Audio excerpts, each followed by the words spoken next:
מה שאני יכולה לספר לגביו, מה שיצא פה הקלף זה participation, זה מדבר על שיתוף.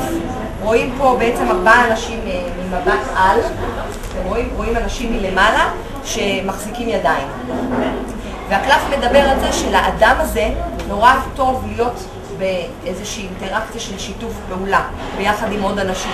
לא טוב, כאילו נגיד המשפט לא טוב היות האדם לבדו, מתאים. הוא מאוד צריך עוד אנשים סביבו כל הזמן.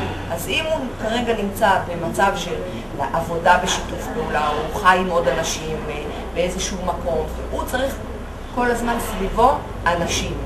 זה מה שטוב לו. אם את שואלת, זה באופן כללי מה שמקבל. זו סיבה מעניין. זה היה קצת. כן, מה איתך כרגע?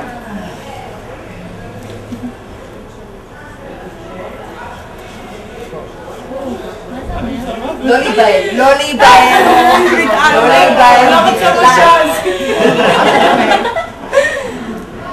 לא להיבהל. זה לא יאומן. זה קלף מצוין, זה מדבר על nothingness, זה מדבר על לא כלומיות. זה בעצם קלף שמדבר על רמת הפוטנציאל. מה זה אומר? למשל, נגיד אין לי זוגיות כרגע. זה אומר, אני בלי זוגיות, אין לי בן זוג. אבל מה? אני בפוטנציאל שכל הגברים בעולם יהיו הבן זוג שלי. נפרע את הקלף? כן, כי אני נשואה פלוס 2. רגע, לא, אני יודעת ברמת ההלם. את יכולה לעשות כרגע כל מה שעולה על דעתך. את נמצאת במצב של רמת פוטנציאל מאוד מאוד גבוהה. מהגוף נפש, אני מנחה של סדנאות והמון תחומים, לא רק בקלפים.